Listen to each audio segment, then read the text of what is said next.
자, 설명회 시작하겠습니다. 인사드리겠습니다. 안녕하세요. 저는 한자 좀 아시나 모르겠네요. 이재환입니다. 그리고 읽으면 스타트죠? 스타트가 아니고요. 스타티처입니다. 명강사라는 얘기죠. 자, 시작을 할게요. 여러분들 제가 강의 경력만 따지면 35년 강의했어요. 많이 했죠? 교직 생활을 필두로 해가지고 3년 정도 공고의 교직 생활을 하다가 이제 사설학원 쪽으로 컴퓨터 쪽으로 이제 진출을 하면서 상당히 또 오래전에 노량진까지 계속 강의를 했는데 아시다시피 그 공무원 자원이 몇 명인지 아시죠? 20만 명이에요.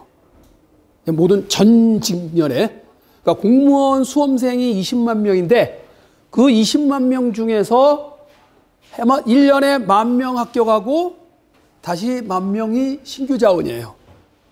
그러니까 해마다 20만 명이 신규 자원이 아니고 그러니까 적체되어 있는 자원이 이제 19만 명이라는 얘기예요. 그래서 이분들이 뭐 실력을 떠나서 너무 경쟁률이 세다 보니까 아시다시피 100대 1, 100년 걸린다는 얘기예요. 그죠? 1년에 한 번 보면 시험을. 그만큼 굉장히 어려운 시험이잖아요. 굉장히 적체됐어요. 그런데다가 더군다나 국어, 국사, 영어는 한 번 듣고 두 번 듣고 10번도 듣는데 이렇게 기술직 과목들은 한 번 들으면 끝이에요. 두 번 안 들어요. 두 번 들을 이유가 전혀 없죠. 그죠? 그래서 아마도 현재 상황의 공무원 시장을 보면 전체적으로 자원이 많이 있기는 하지만 다 이미, 그러니까 물론 신규 자원들은 이제 막 지금 들으려고 하는 분들이고 대부분이 오래 적체된 분들이라 거의 주머니 사정도 그렇고, 그죠? 경기가 워낙 안 좋으니까. 그래서 학원을 잘 안 들어요. 한번 들었기 때문에. 지금 보시다시피 설명인데도 이렇게 많지가 않은 자원입니다. 노량진에 한때는 저도 잘 나갔었어요. 그래도 이렇게 스타 강사 비슷하게 기술 직종에서. 그러다가 몇 년을 놀았어요, 사실은. 최근에. 자원이 없으니까. 하는 데도 없고, 또. 뭐, 전산이 됐던 간호직 같은 경우는 좀 굉장히 많은 것 같은데, 건축, 토목, 뭐, 전기, 전자, 전산. 거의 전폐하다시피 학원이 거의 강의를 안 해요. 여기 이제 이사장님하고 오랜, 여기 제가 강의는 오랜 그 기간 동안에 그 이제 방송사 시험, 그 시험에 이제 무선설비 자격증에 보면 컴퓨터라는 과목이 들어가 있어요. 그 과목, 자격증에 대한 과목을 계속 꾸준히 해왔는데 갑자기 요 며칠 사이에 자료 구조를 강의해달라 그래서 부랴부랴 그냥 예전에 강의를 물론 했었어요. 그래서 부랴부랴 이제 준비를 했는데 오늘 아마 설명회니까 여러분들에게 무슨 지식 전달하려고 여기 서 있는 거 아니에요. 분명히 여러분들 이해하실 거라고 생각이 되고요. 수강을 하게 되면 이렇게 이제 제가 PPT 자료를 저는 이제 거의 칠판을 요즘에는 안 써요. 옛날에는 칠판에다 잔뜩 써놓고 쓰는데 30분, 설명하는데 5분. 그죠? 그러다 보니까 진도도 잘 못 나가고 쓰는데 시간이 너무 많이 소모가 돼요. 그래서 요즘 대세가 이제 이렇게 PPT로 여러분들이 좀 자칫 지루할 수도 있어요. 뭔가 좀 쓰는 맛이 있어야 되지 않나는 생각하는데 조금 지식을 제대로 깊이 배우려고 하는 분들이라면 이 PPT가 굉장히 좋아요. 그러니까 동영상 같은 경우를 보는 게 좋은 게 한 번 보고 두 번 보고 자꾸 볼 수 있으니까. 잘 아시다시피 그 7급 전산직 공무원 시험에 이제 전공 과목이 이제 4과목, 그 다음에 이제 그 국어, 국사, 영어가 이제 3과목. 그래서 조금 어려운 그런 상황이긴 한데 시험 과목이 많으니까요. 그 중에 자료구조론에 대한 건 정말 중요합니다. 사실 제가 보기에는. 자료구조가 뭐예요? 숫자를 어떻게 보관하고 관리하고 이런 거 배우는 거잖아요. 그죠? 자료에 대한 거예요. 이 세상에 모든 건 다 수로 이루어져 있어요. 그래서 여러분들이 이제 해야 될 내용 중에 자료구조론 그러면 수학을 배우잖아요. 수학이 뭐예요? 바로 숫자잖아요. 숫자를 다루는 학문이 수학인데 왜 배웁니까? 하여튼 숫자만 나오면 골치가 아파요, 여러분 되게. 그죠? 그게 뭔가 의미가 없으니까. 근데 거기다 어마어마한 의미를 부여하면 정말 어마어마한 알고리즘이 되는 거예요. 그러니까 왜 배우느냐? 숫자는 바로 패턴의 과학이에요. 규칙을 찾는 겁니다. 숫자가 나열이 되어 있지만 뭔가 규칙이 있을 거다. 왜? 새로운 걸 예측하기 위해서. 규칙을 찾으면 앞에 것, 이후에 나오는 걸 예측할 수 있잖아요. 그죠? 바로 대표적으로 로또 복권 같은 경우.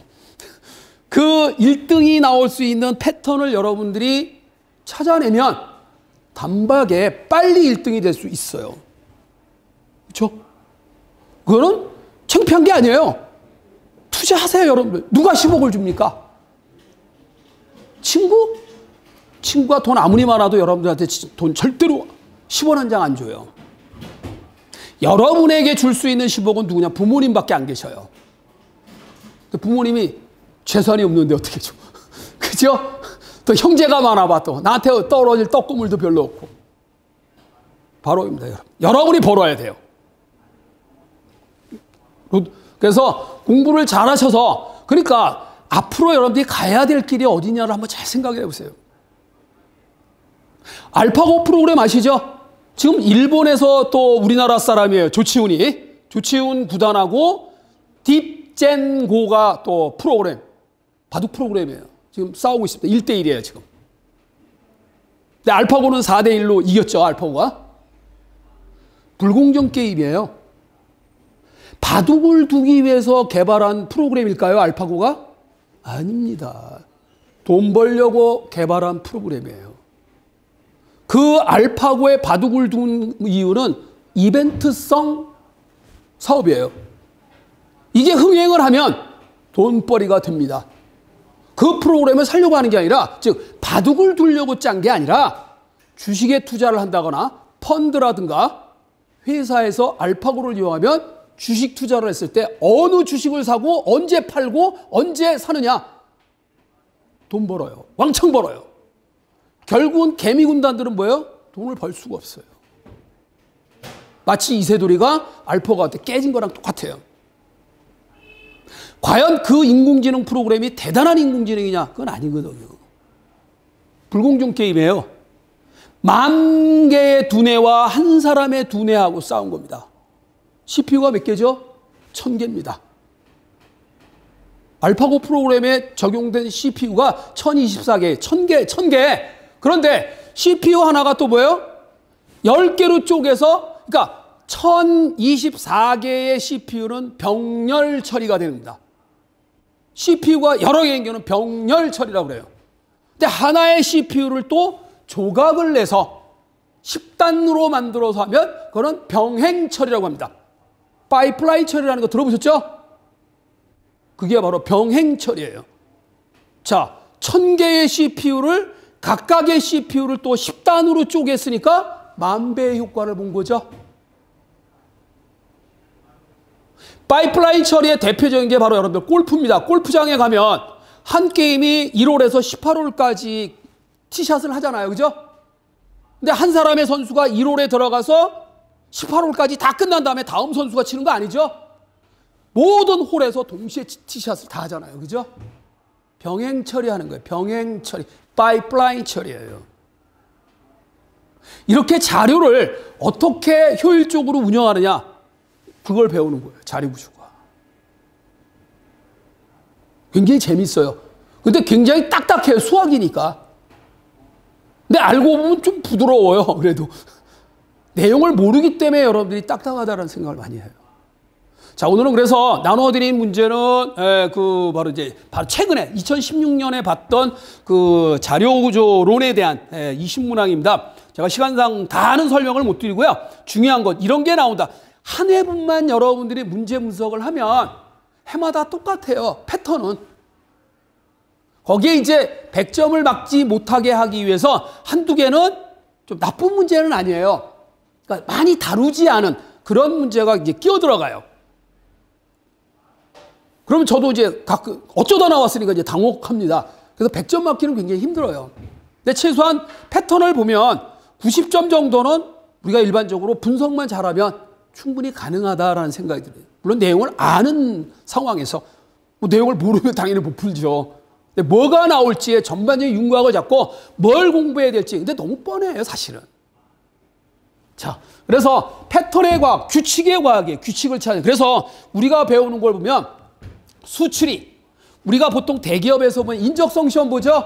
인적성 시험에 들어가 있는 수리 능력 보죠? 요즘에 공기업에서 보는 게 뭐 NCS 아시죠? NCS에서 수리 능력 있어요. IQ 테스트 문제예요. 등비 수열, 등차 수열 물어보는 거예요. 수출이가 수의 규칙, 어떤 숫자든지 간에 뭐 수의 규칙은 뭐냐? 등차 수열, 등비 수열 또는 그 두 개가 혼합된 수열. 어떤 특정한 함수 관계를 가진. 그러니까 뭐야? 가감승제로밖에 안 이루어졌다 이거예요. 더하기 빼기 곱하기 나누기만 알면 돼요. 그게 바로 수출이에요. 요거 가지고 규칙을 찾냐, 요거를 여러분들 찾아내는 거죠. 수의 규칙이. 그래서 수출이 배우고, 그 다음에 두 번째는 뭐냐? 기하학. 기하학을 배우는 이유는 뭐냐? 모양. 모양의 패턴. 이 모형이 어떤 규칙을 가졌다. 그 모양에 대한 패턴이고요. 그 다음에 미적분학. 여러분들 운동의 패턴이죠. 잖아요. 재밌는 거 하나 할까요? 여러분들이 뭐 재밌지는 않을 거예요. 수학이니까. 자, 우리가 y는 마이너스 5x 3승 플러스 6x 마이너스 5다. 물론 이제 여러분들은 아주 지겹도록 그냥 이거 어떻게 여러분들 읽어요? 이거 3차 함수다 이거야. 그래서 우리가 얘기할 때 그 함수에서 가장 최고차에 있는 거를 우리는 얘기를 합니다. 그러죠? 그러면 여러분들 이 함수의 곡선을 그려보면 패턴을, 지금 패턴의 과학이라고 했잖아요. 이거 어떻게 그릴 수 있느냐? 자, 이거의 기본적인 모양을 여러분들이 한번 그려봐라. 자, 최고차가 3차이기 때문에 몇 번 꺾일까요? 2번 꺾여요. 저걸 미분을 하면 2차로 되잖아요. 그죠? 만약에 얘가 최고차가 5차다. 5차라면 뭐예요? 4번 꺾입니다. 이건 2번 꺾임을 알 수 있는 함수죠. 패턴이죠. 그 다음에 최고차 함수의 개수가 뭐예요? 양수예요, 음수예요? 음수죠. 자, 그러면 우리가 수직선상에서 여기가 x고 여기가 y니까 자, 최고차 함수가 그 개수가 음수니까 자, 이쪽이 플러스고 이쪽이 마이너스잖아요. 그죠? 여기서부터 출발을 합니다. 여기서부터 출발을 하고 마이너스 5를 거쳐간다 이거죠. 마이너스 5는 여기겠죠? 마이너스 5예요. 어떻게든 의미적으로 보면 2번 꺾이니까 여기서 출발 1번, 2번 이렇게 꺾입니다. 2번 꺾였죠? 2번 꺾였잖아요. 이해하시나요? 꺾인 걸 보고 이게 몇 차 함수인지를 알 수 있어요. 이해되시죠? 자, 그러면 여러분들 잘 알고 있는 이건 뭘까요? x-3헥토리알분의 x3승 플러스 5헥토리알분의 x5승 마이너스 7헥토리알분의 x7승 플러스 9헥토리알분의 x9승 마이너스 11헥토리알분의 x11승 플러스 계속 나갑니다. 그럼 이거 몇 차 함수예요? 무한대 함수죠. 먼 데로 가잖아요. 그럼 뭐 꺾이는 게 몇 분 꺾여요? 무한대로 꺾여요. 저거 뭐의 함수죠? sin x죠? sin x 함수예요, 이게. 그래서 sin x가 어떻게 그려져요? 한없이 꺾이는 거예요. 이해하시죠? 1-2헥토리알분의 x 자승 플러스 4헥토리알분의 x 4승 마이너스 6헥토리알분의 x 6승 플러스 8헥토리알분의 x 8승 무한대 함수죠? 꺾이는 건 무한대로 꺾이죠? 이게 똑같아요. 단 1이니까 여기서부터 1부터 출발합니다. 이렇게 꺾여요. 이건 코사인. 위상만 다를 뿐이죠? 90도의 위상차가 생기는 거예요. 이해하시나요? 이게 함수입니다. 여러분들이. 이 정도 수준의 얘기는 이미 고등학교 때 배운 내용들이에요, 사실은. 근데 수학 선생님이 이렇게 안 가르치셨을 거예요, 그냥. 저도 나중에 알았습니다. 전공은 전자공학이에요. 전산이 아니고. 네. 하드웨어를 많이 알면 소프트웨어가 쉬워져요. 그래서 사실은 중요한 과목이 전자계산기 구조, 컴퓨터 구조론이 굉장히 중요해요. 뭔가 하드웨어를 알아야 그걸 그 하드웨어를 부려먹는 방법이 소프트웨어잖아요. 그죠? 따라다닙니다. 불가분의 관계예요. CPU와 관련이 있는 소프트웨어가 뭐예요? 프로세스. 메모리와 관련이 있는 소프트웨어가 뭐예요? 프로그램. 주변 장치와 관련이 있는 소프트웨어가 뭐예요? 파일. 주변 장치들이 뭔가 자료를 보관하기 위한 도구잖아요. 그죠? 그 보관되어지는 알맹이가 뭐다? 파일이라고 이름을 붙이는 거예요. 파일은 1차원적인 구조로 저장되어져 있는 소프트웨어예요. 자료예요. 그걸 2차원적인 형태로 보관하면 뭐예요? 데이터베이스가 되는 거예요. 테이블 형태로. 이해하시죠? 하드웨어를 알아야 여러분들이 소프트웨어가 쉬워져요. 자, 그래서 미분적분하고 이거 참 재밌는 거예요, 원래. 근데 머리가 아프죠? 그죠? 미분적분 나오면 저거 왜 해? 그런다고요. 여러분들 통신에서 많이 써요, 이것도. 미분적분은. 주파수, 샘플링 하죠? 내가 어떤 파형을, 아날로그 파형을 저장하려면 어떻게 해야 돼요? 잘라야 될 거 아니야. 자르는 게 미분이지, 뭐야. 그죠? 샘플링, 그죠? 양자화, 그죠? 예. 네. 샘플링을 표본하라고 그러죠. 자, 미분적분하고, 그렇죠. 그 다음에 논리학, 추론의 패턴이죠. 컴퓨터가 발전된 게 이제 이런 논리학 때문에 그런 거고요. 예, 아니오만 대답하면 되는 거죠. 확률, 우연의 패턴. 예, 우연의 패턴. 확률, 우리가 확률을 배울 때. 그 다음에 위상학은 바로 이제 토폴로지, 그죠? 위치, 네트워크 형태, 그죠? 규칙적으로 네트워크를 구축을 해야 운영 관리가 편하거든요. 여러분들 그 네트워크를 구축을 할 때 하이퍼큐브라는 형태가 있습니다. 하이퍼큐브는 컴퓨터가 만약에 8대가 있다. 이 컴퓨터 8대를 어떻게 연결할 거냐? 방법 많겠죠. 선형으로 연결할 수도 있고 링형으로 연결할 수도 있고 스타형으로 할 수도 있고 많죠. 그런데 다 좋아. 장단점을 갖고 있어요. 네트워크가 구성이 되는데. 그런데 이렇게 연결되면 뭐가 될까요? 네트워크를 이렇게 연결하면은 이상하게 그렸네. 그림이 이상해. 이렇게. 네. 육면체. 이렇게 육면체 연결로 연결하면 이걸 하이퍼큐브 연결이라고 그러거든요. 굉장히 좋은 연결 방식이에요. 그래서 토폴로지가 굉장히 중요해요. 위치의 패턴을. 그러니까 수학을 배우면 이런 것들을 배우는 학문이다. 이렇게 생각을 하시면 돼요. 이 속에 전부 다 숫자가 들어가 있어요. 그래서 자료 구조를 공부 안 할 수가 없어요. 그만큼 중요한 학문이니까 여러분들이. 자, 그래서 여러분들이 다뤄야 될 자료들은 뭐가 있느냐? 네, 바로 이제 제가 풀어드리는 문제, 오늘 나눠드린 문제를 보면 20문항을 잘 분석을 해보세요. 그러니까 여기 이제 설명을 드리긴 하지만, 그래서 여러분들이 이제 교육을 받으시면 이렇게 그 전반적으로 아주 쉬운 것부터, 예, 그래서 차근차근 제가 이렇게 PPT 형태로, 그러니까 칠판의 글씨보다 PPT로 많이 가르칠 거예요. 자, 기본 자료형이라고 하고요. 그 다음에 우리가 요즘에 가장 어려워하시는 게 이제 추상 자료형이죠. 추상 자료가 뭐예요? 자료는 자료인데 이게 객체죠. 이게 객체예요, 객체. 기본 자료는 고정 소점수하고 두 개밖에 없고 부동 소점수밖에 없어요. 고정 소점수는 논리 자료. 그래서 논리 자료는 참 아니면 거짓밖에 없죠. 0이 거짓이고 0이 아닌 수는 참이에요. 보통 참은 1이나 마이너스 1로 기억을 하지만 1과 마이너스 1만 참이 아니라 263, 428, 마이너스 2963 이게 다 참이에요. 0만 거짓이에요. 두 가지로만 따지면 되니까 모든 숫자를 참과 거짓으로만 분류하겠다. 그럼 뭐예요? 0만 거짓이고 0이 아닌 숫자들은 다 뭐예요? 참이에요. 이해하시죠? 그렇게 정해놓은 거예요. 약속이에요. 그게 패턴이야. 규칙이야. 그 다음에 논리 자료가 있고 이제 문자가 있겠죠. 자, 문자를 보면, 자, 문자는 이제 캐릭터라고 하는데 예전에는 한 바이트였지만 크기가 문자가 들어가는 방이 한 바이트였지만 아스키 코드를 쓰던 시절에는 지금 무슨 코드 쓰나요? 유니코드 쓰죠?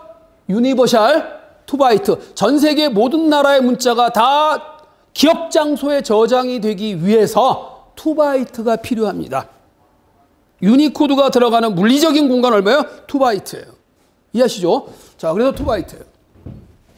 옛날 걸로 하면 C 언어로 따지면 한 바이트로 해야 되는데 최근에 자바나 이런 최근의 언어들에서는 문자가 뭐예요? 유니코드가 적용이 되기 때문에 2바이트로 해야 돼요. 그런 거 이제 그 하드웨어적인 상황 이런 걸 봐야 됩니다. 그다음에 정수도 마찬가지예요. 정수의 종류는 짧은 거 반 나눠 쓰자. 그다음에 그냥 정상적인 정수. 요걸 2배로 하면 long. 그죠? 그다음에 void 뭐 언사이드 여러 가지 있어요. 이건 이제 C 언어에서 이제 주로 이제 다루는 건데 약간 지금의 C 언어에서는 조금 이제 개선된 하드웨어로 쓰기 때문에 크기를 이렇게 하는데 예전에 그 데니스 리치라는 분이 그 C 언어를 만들 당시에는 쇼트가 2바이트고 인테저도 2바이트고 롱이 4바이트였어요. 처음에는. 아시죠? 이제 그런 거는 안 나와요. 그래서. 그러니까 상황 따라 바뀔 수 있는 그런 내용들은 혼란스러우니까 나중에 문제가 되잖아요. 이의 제기를 할 수 있게. 안 나와요. 그럼 걱정하지 않으셔도 돼요. 근데 이제 여러분들은 명확하게 알아두시면 좋죠. 예. 그다음에 주소. 주소도 하나의 자료예요. 여러분들이 가장 어려워하는 것 중에 하나가 이 주소도 자료인데 분명히 달라요. 쓰임이 달라. 그죠? 보세요. 여러분들이 자 100이라고 있습니다.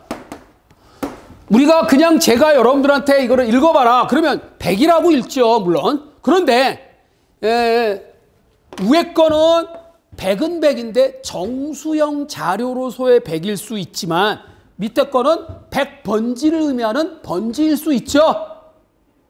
그래서 저도 그 주식조회 1988년에 주식조회 프로그램을 C 언어로 제가 짠 장본인입니다. 1988년에.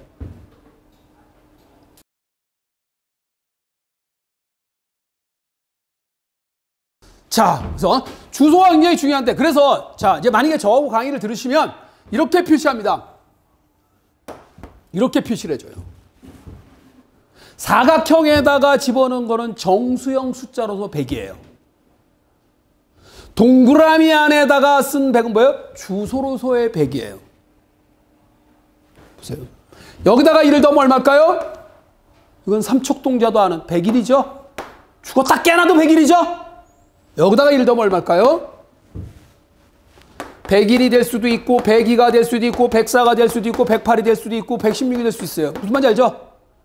의미를 따지라는 얘기야. 주소에다가 1을 더하는 건 뭐냐면 100번지로부터 오른쪽으로 한 블럭 간 집의 주소를 의미하는 거예요. 니네 집 옆집 몇 번지야? 그런 얘기가 똑같아요. 우리 부잣집이에요. 40평짜리 아파트입니다. 그럼 140번지 다음 번지가. 우리 집이 40평이니까. 이해되죠? 우리 집 한 평짜리 아파트야. 그럼 다음 101번지 맞아요. 우리 집 아파트는 2바이트짜리 아파트야. 102번지에 다. 그죠? 개념 이해하셨죠? 주소에서 주소를 빼면 뭘까요? 니네 집과 니네 집 사이에 몇 블럭 떨어졌냐? 물어보는 의미예요. 이해하십니까? 이거 문제 아마 드림 문제 이제 나올 거예요. 이따 설명드릴게요. 그래서 주소에 대한 개념만 정확하게 이해하면 문제될 게 하나도 없는데 대충 개념을 여러분들이 이해할 때 모르는 거예요. 이해하시나요? 자, 이렇게 해드릴게요. 자, 그래서 주소 굉장히 중요해요. C 언어에서 그래서 이렇게 표시하죠. 앰퍼샌드와 에스테리스크. 자, 여러분들 아시나요? 이 에스테리스크라는 기호가 C 언어에서 보면 두 가지 기능을 갖고 있죠. 하나는 뭐죠? 곱셈이죠.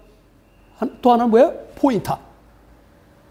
하나의 기호가 2개 이상의 다른 기능을 갖고 있는 걸 뭐라고 그래요?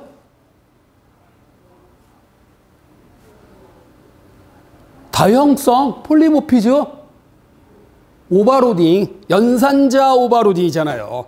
근데 C 언어에서는 C 언어가 객체 지향 언어가 아니기 때문에 그런 말을 안 합니다. 그러니까. 이해하시나요? 자바에서는 제일 많이 쓰는 게 뭐예요? 메소드 오버로딩 많이 나오죠?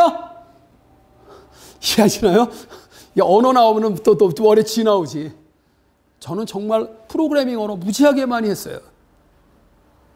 강의 경력이 35년이니까 뭐부터 했을까요? 베이직, 포트란, 코볼, 파스칼, C, 이후에 등등등 자바 보통 다 했어요. 아, 역시 C 언어만큼 좋은 언어가 없더라는 얘기입니다. 제가 해본 하드웨어를 제어할 수 있는 유일한 언어예요. 물론 어셈블리가 더 좋지. 근데 어셈블리 너무 어려워. 그죠? 기계어가 돼버리니까. 예, 그런 게 있는데. 자, 그래서 이 주소. 그래서 이것도 뭐예요? 연산자 오버로딩이죠? 왜? 앰퍼샌드의 기능이 두 개잖아요. 하나는 뭐예요? 비트 단위의 AND 연산이죠? 근데 주소 연산자이기도 해요. 그죠, 지금? 주소와 관련이 있는 연산자 기호예요.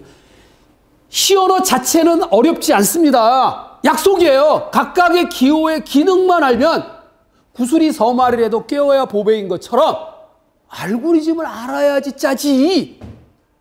그죠? 알고리즘이 중요하다는 얘기예요. 영화배우 멋있는 예쁜 여자가 중요한 게 아니야. 시나리오가 중요한 거예요. 시나리오, 그죠? 게임 시나리오가 중요한 거예요. 재밌어야 되잖아요, 게임이. 시나리오가 좋아야 돼요. 여러분이 좋은 시나리오만 알면 여러분이 안 짜도 돼요. 500만 원만 주면 다 짜줘요. 앱 개발자, 야, 나 이런 시나리오, 게임 시나리오가 있는데 요대로 한번 좀 앱으로 짜봐봐. 500만 원만 주면 짜줘요. 본인이 짜도 되고요. 프로그램 짜는 건 어려운 일이 아니에요. 뭐가 중요하다? 알고리즘이 중요하다는 얘기예요. 지금부터 여러분들이 이제 살아가시면서 세상의 모든 규칙을 찾으려고 애를 쓰세요. 그러면 대박 날 수 있어요. 무슨 뭔지 알죠? 여러분들이 시험 보는 전산직 공무원 시험도 규칙을 찾으세요. 그러면 쉽게 빨리 합격하실 수 있을 거라고 믿습니다. 그건 제가 가르쳐 줄 수도 없어요. 본인이 터득하고 깨달아야 돼요. 그죠? 매겨줘 봐야 소용이 없어요. 내 거여야 돼. 자기 거지. 그러니까 자기 건 자기가 찾아라. 그죠? 자, 부동소점수 있죠? 네. 오늘은 뭐, 이 강의 내용을 여러분들한테 전달하려고 하는 거 아니니까 자료구조란 이렇게 공부하는 거다. 이걸 깨닫고 가시면 오늘 그러면 성과가 있을 거라고 생각이 돼요. 예. 자, 뭐 어떻게 아마 이전에 저는 갑자기 받았어요. 이걸 연락 갑자기 받아가지고 처음부터 막 기초반 강의를 다른 아마 홍재현 교수님이 하셨는데 그분도 잘 알아요. 제가 뇌량진에 계실 때도 같이 이제 강의도 이렇게 했고 이렇게 그런 분이니까. 근데 저더러 이걸 또 맡아달라고 해서 앞으로 계속 할지 아니면 못지 그건 모르겠습니다. 예. 어쨌든 요거 개설되는 12월 달에 개설되는 요 자료구조 요거에 대한 거는 일단 뭐 사람 한 입으로 두 마디 하면 안 되니까 예 그랬으니까 이제 강의를 요건 하는데 이유는 모르겠어요. 예. 여러분들의 반응 요즘은 수강생들의 입맛이 너무너무 까다로워요. 한 5년 전만 해도요 제 강의는 전부 다 상위권이었어요. 강의 잘한다. 근데 지금은 완전 극단적이에요. 강의 평가라면 잘한다는 사람도 50%. 되게 못한다 그런데도 50%. 포커스 때문에 초점을 못 맞춰요, 제가. 다 달라. 오신 분들의 성향이 다 다르기 때문에 맞추기가 엄청 어려워요. 그런데 다 요즘 뭐예요? 수강생들이 갑질을 합니다. 왜 이거 안 가르쳐줬냐? 왜 쓸데없이 하느냐? 이러니까 제가 어떻게 할 수가 없어요, 방법이. 그래서 욕도 먹어요. 잘한다고 하는 사람도 있지만 욕도 바가지로 먹어요. 그래서 제가 그래서 결론을 내린 게 안 해. 차라리 내가 안 하고 말지. 그겁니다. 여러분들이 조금만 배려를 하면 아 내가 아는 거지만 그래도 저 사람이 비판적 사고 아 저렇게 하는 것보다 이렇게 하는 게 더 낫겠다. 그걸 여러분이 느끼면 그것도 좋은 훌륭한 교육이잖아요. 그죠? 더 좋은 방법이 여러분들이 떠오르잖아요. 그죠? 제 강의를 들음으로 인해서 그동안에 했던 거, 아, 저렇게 하는 게 아닌데? 그러면 들으면서 기존에 자기가 알고 있었던 것보다 더 개선된 거를 생각해내실 수 있어요. 그게 맞습니다, 그런 게. 못하는 강의 듣고 자기의 능력을 개선시킬 수 있어요. 굉장히 많아요. 그런 것들. 자, 그래서 부동소점수가 있고요. 자, 이 바로 추상자료가 뭐예요? 객체잖아요. 그러니까 객체는 뭐가 있어요? 자료인데 이런 자리에 뭐가 추가된 거예요? 메소드를 추가시킨 거예요. 기능을 여기다 갖다 집어넣은 거예요. 원래 자료는 순수하게 자료로서만 남지 않습니다. 뭔가 일하려고 우리가 자료를 저장하잖아요. 그죠? 예를 들어서 여러분 어떤 생각이 드나요? 자, 여기가 이게 자료인데 얘가 뭐냐? 문자 자료예요. 이 안에 들어갈 내용이 문자 자료입니다. 뭐 이건 순수하게 자료잖아요. 그죠? 그러면 이 자료를 갖고 할 수 있는 일이 뭘까요? 얘한테 물어볼 수 있는 게 뭘까요? 한번 물어보세요. 생각해 보세요. 너 대문자지. 얘들아, 야, 너 대문자냐? 물어볼 수 있죠? 두 번째, 너 소문자지. 너 숫자지. 그리고 물어볼 수 있잖아요. 그죠? 이걸 여러분이 짜야 되지만 이미 다 제공을 해줍니다. 객체지향 언어에서는. 재밌어요. 자, 너 대문자지.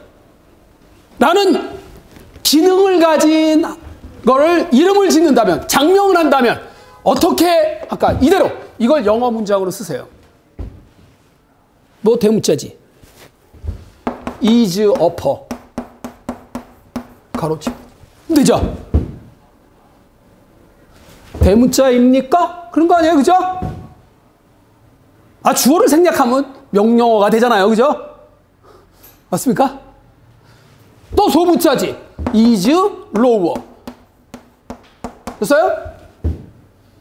그럼 만약에, 야, 또 대문자지. 그럼 예, 아니오가 답변이 나오겠죠? 그럼 뭐야? 그럼 네 번째 뭐죠? 소문자로 바꿔, 임마. 그럴 수 있죠? 대문자면 소문자로 바꾸고 싶을 수 있는 기능이 있을 수 있잖아요. 써먹을 수 있잖아. 안 써먹으면 말고. 그죠? 그럼 또 소문자, 대문자로 바꿔. 그럴 수 있겠죠? 이거 뭐라고 쓰면 되죠? 소문자로 바꿔. to 소문자니까 뭐예요? lower. 그럼 되죠? 말 만들기 쉬워요. 그 함수의 이름만 알아도 기능을 알 수 있죠.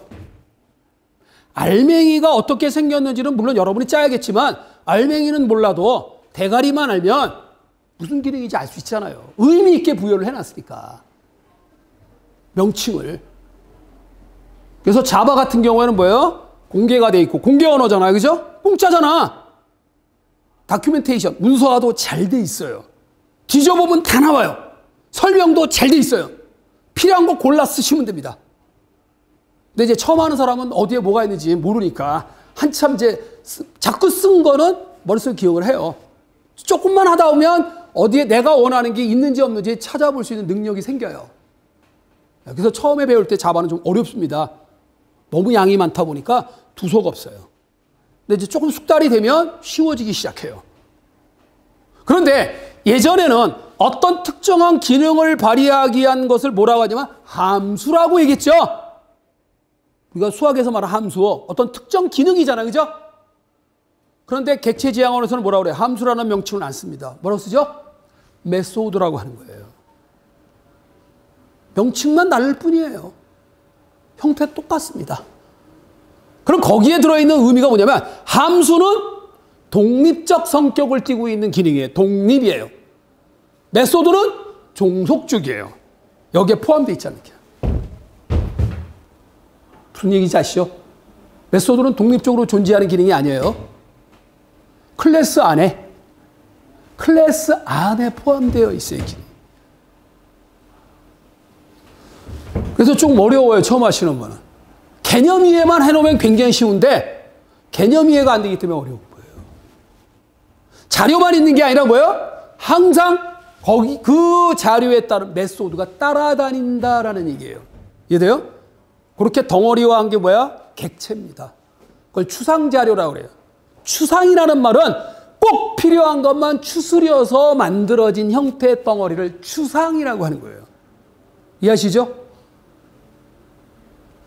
그래서 추상자료, 객체지향 언어가 되려면 세 가지가 조건을 갖춰야 돼요.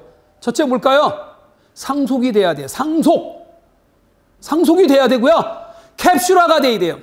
숨겨야 돼요. 개나 소나 다 접근하면 안 돼요. 아무나 접근 못하게 막았습니다. 캡슐화예요. 내부에서만 쓸 수 있고 바깥에서 접근 안 됩니다. 그 다음에 조금 전에 했던 다형성이 돼야 돼요. 이해되시죠? 다형성이 돼야 돼요. 영어 단어 공부할 때 가장 여러분들의 걸림돌이 바로 뭐예요? 다형성 단어가. 영어 단어가 다형성이잖아요. 그죠? 하나의 단어가 의미가 다른 여러 개의 뜻을 갖고 있죠? 진짜 많은 다형성이 뭐냐? 한자입니다. 그죠? 자, 한자에 배자를 쓰면 배. 한자에 배, 그럼 뭐예요? 정말 많죠. 배낭할 때 배는 뭐예요? 등배자예요. 배낭할 때 또 배는 무슨 자냐면 엄마 배아줄기 세포, 배아줄기가 들어있는 주머니를 뭐라 그래요? 배낭이라고 그래요. 엄마 뱃속을. 배아줄기. 그래서 배내 옷이라고 그러잖아요. 그죠? 갓 태어난 아이가 입어야 할 옷이 배내 옷이에요. 이해되시죠? 배우할 때 배는 광대 배자죠? 대통령 배 할 때는 컵 배자죠? 배필할 때 뭐예요? 짝지을 배자죠? 엄청나게 많아요. 한자는 특히 진짜 제대로 된 다양성을 가지고 있는 언어예요. 하나의 의미, 뜻이 무지하게 많죠? 영어도 마찬가지예요. 영어 단어 외우면서 어떻게 해요? 이것도 외우고 중얼중얼 그렇게 외우면 안 됩니다. 여러분들 fair라는 영어 단어 있죠? 여러분들이 알고 있는 fair라는 영어 단어는 공정한 이거 하나만 되게 알아요. 공정하다. 그러면 fair lady. 레이디가 숙녀거든요. 그럼 공정한 숙녀인가요? 아니에요. 무슨 뜻이에요? 아름다운 숙녀의 아름다운이라는 뜻이에요. 이렇게 외워야 돼요. 여기다가 아름다운, 공정한 이렇게 외우지 말고요. 뒤에 오는 명사하고 같이 외우세요. 쉽게 이해가 되잖아요. 그죠? 페어 레이디. 월드 페어. 박람회죠, 박람회? 명사로 쓰면 박람회라는 뜻을 갖잖아요. 그러니까 영어 단어도 굉장히, 한글도 있어요. 배. 한글 배는 뭐예요? 사람의 배도 있고, 물에 떠다니는 배도 있고, 먹는 배도 있죠? 다형성이라고 해요. 폴리모피즘이라고 하는 거예요. 자, 그래서 이 추상자료형은 어차피 여러분 자료구조에서 배우는 자료 타입이 두 가지예요. 그러니까 사실은. 또 이걸 세분화하면 이런 걸 배우는 거야. 이걸 이제 어떻게 보관하느냐, 보관 방법에 대해서 또 배우는 거고요. 네, 자. 그래서 이제 자료 관계를 보세요. 이거예요, 이게 자료구조 전체입니다. 여기에 관련된 것들을 여러분들이 이제 파생을 해서 배우는 거예요. 자, 선형이라는 거 1대1 관계를 선형이라고 그러죠? 선형 자료예요. 선형 자료. 리니어, 일직선으로 돼 있다. 1대1 관계예요. 이해되시죠? 그럼 비선형은 뭐예요? 1대 n이나 m 대 n인데 1대 n은 뭐예요? 트리 구조죠? 트리 구조는 아무리 자식이 많아도 그 자식들의 아버지는 한 분밖에 안 계셔요. 그죠? 아버지가 둘이면 그거는 트리가 아닙니다. 아버지가 둘이면 뭐예요? 그래프입니다. 그래프 구조예요. 이해하셔요? 그걸 학문적으로 얘기하면 서클이 형성이 되면 그래프고 서클이 형성이 안 돼야 트리 구조죠? 그게 차이예요. 별거 없어요. 특수 구조죠. 그러니까 그래프의 특수한 구조가 트리 구조다 이렇게 보시면 돼요. 그래서 그래프가 좀 어려워요. 그래서 자, 그래서 이걸 이제 공부하는 거예요.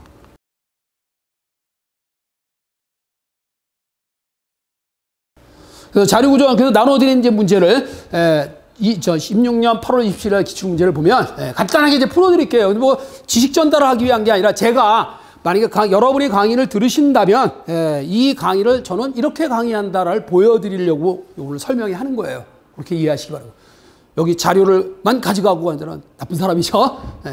어쨌든 그 수강은 안 해도 상관없어요. 근데 꼭 자료를 여러분들이 챙겨가려고 그러지 마시고요. 공부 방법을 여러분들이 챙겨가시라는 얘기예요. 아, 그렇게 공부하면 되겠구나. 여러분들도 PPT 만드는 능력이 있으면 만들어 보세요. 재밌어요. 그리고 확실하게 내게 됩니다. 남에게 스터디를 해서 설명할 수 있는 정도가 돼야 돼요. 여러분들 썬 마이크로 시스템사 안 가보셔도 잘 모르실 거예요. 우리나라 지금은 좀 약화가 되는데 과거에 썬 마이크로 시스템사에서 대한민국의 그 썬 마이크로 시스템을 쓰는 그 썬 마이크로 시스템에서 쓰는 언어가 자바거든요, 사실은. 그죠? 그래서 이 대기업의 각 기업체 자바 교육을 썬 마이크로 시스템사의 우리나라의 교육센터를 2중대를 만들었어요. 한 중대당 한 100명 정도 됩니다. 워낙 그 기업에서 강사 콜을 많이 하니까. 회사는요, 자체에서 교육을 안 해. 다 외부 강사들 초빙하잖아요. 그죠? 시스템 사면 또 그런 교육 시켜주니까 또. 그런데 썬마이크로 시스템사에서 강사 파견을 할 때 그 100명이 얼마나 열심히 강의 준비를 한지를 여러분들 아마 못 보셨을 거예요. 저는 그 아주 정말 놀라웠어요. 외부에 강사진을 보내면 반드시 피드백을 받아요. 그러니까 본인한테 강사한테 주는 게 아니라 회사로 들어갑니다. 썬마이크로 시스템사 회사로 들어가요. 그러면 이 강사는 정말 강의 잘하는구나. 왜? 어떻게 알 수 있죠? 다음에 또 그분 보내주세요. 이래요. 다음에 보낼 때 지난번에 보내신 분 말고요. 다른 분으로 보내. 이렇게 나와요. 바로 피드백이 나와요. 그렇게 해서 그 피드백이 좋으면 상위 10명을 미국의 본사 썬마이크로 시스템사에 2달 동안에 여행을 시켜줘요. 어마어마한 여행이죠. 그러니까 10등 안에 들으려고 강의를 기가 막히게 준비를 해요. 정말 피 튀기는 강의를. 매일같이 나와서 코딱지만한 사무실에서 뭐예요? 계속 스터디하면서 강의하는 거예요. 이제. 강의 스킬을 쌓는 거죠. 어리시키. 어떻게 하면 그래서 요즘 시험에 대기업 시험들이 어떻게 봐요? 면접 시험 보죠? 그것도 어떤 면접이에요? 대면하는 면접이 아니고요. 프레젠테이션 면접이에요. 발표. 30분만 강의해봐. 다 나옵니다. 실력. 30분만 강의시켜보면요. 그 사람 실력 다 나와요. 그러니까 여러분들 강의 스킬을 빨리 여러분들이 스터디하면서도 훈련시키세요. 네. 자, 지금 문제가 이겁니다. 그래서 유난히 2016년에 보니까 시언어가 많이 나왔어요. 시언어 스타일로 해가지고. 그만큼 레벨이 높은 거는 뭘로 물어본다? 자바를 안 물어봐요. 자바는 말 그대로 애플리케이션, 응용 프로그램을 개발하기에는 참 좋아요. 그러나 하드웨어를 제어하거나 어떤 특성을 이해하기에는 좀 어렵습니다. 그래서 자료 구조는 최소한 뭘로? 시언어로 해야 돼요. 제가 놀라운 사실 하나 얘기할게요. 아주 오래전 얘기인데 코볼, 그러니까 70, 80년대에는 주로 썼던 언어가 포트란이었어요. 베이지, 포트란. 대학에서 한 학기 강의가 포트란을 강의했는데 포트란이라는 언어를 하면 자료 구조에 관련된 프로그램을 짤 수가 없습니다. 왜냐하면 포트란 언어는 동적 할당이 안 됩니다. 동적 할당이 안 되기 때문에 되부름이 안 돼요. 되부름 프로그램을 짤 수가 없어요. 되부름은 어디에다 저장하죠? 동적 할당 메모리가 스택이죠? 스택이잖아요. 동적 할당이 안 됐기 때문에. 그래서 전산학과 학생들이 고민을 많이 했습니다. 이걸 꼭 짜보고 싶은데 맨날 이론으로 배우는데 그걸 짜보고 싶다 이거 결국 확인해야 되잖아요. 그죠? 그렇게 해서 탄생한 게 뭐냐? 파스칼이었습니다. 제가 파스칼을 한 달 준비하면서 광고를 했어요. 자, 우리 학원에서 파스칼 강의한다. 볼때같이 왔어요. 전산과 학생들이. 파스칼은 되거든요. 포인터가 됩니다. 파스칼 언어는. 그거 1년 동안 대박 났어요. 1년 딱 하고 나니까 뭐예요? 안 들어. 시언어가 그냥 눌러버리고. 시언어가 나오면서 파스칼이 그냥 팍 죽어버렸어요. 그 정도로 대단했어요, 시언어가. 저도 또 사실 부랴부랴해서 이제 시언어를 했죠, 또. 대박 났죠, 또. 그래서. 지금 비트 컴퓨터라고 하는데 보면 조현정 씨가 한때 제가 시언어로 강의하면서 저한테 찾아왔습니다. 자기 비트 컴퓨터에서 이제 코볼로 그동안에 프로젝트를 했는데 이제는 시언어로 해야겠다. 당신이 와서 그 시언어로 프로젝트 좀 팀을 좀 맡아달라. 근데 저도 사설학원에서 잘 나가고 있었거든요. 갈 이유가 없었죠. 갔으면 또 제 인생이 또 달라질 수 있을지 모르지만. 그런 시절이에요. 그만큼 시언어가 그래서 40년 동안 지금도 사랑받고 있는 언어 중에 하나예요. 40년. 70년대 만들었어요. 시언어가. 근데 지금도 사랑받고 있잖아요. 장수하고 있어요. 시언어가. 이 메모리, CPU가 반도체로 존재하는 한 시언어는 안 없어질 겁니다. 왜? 시언어가 안 없어진다는 의미는 뭐냐면 어셈블리가 안 없어지는 거하고 똑같은 원리예요. 무슨 말인지 아시죠? 그런데 이 CPU가 반도체가 아니라 바이오 쪽으로 바뀌면 또 달라져요. 이제 그때는 거기에 걸맞는 언어가 또 나올 거예요.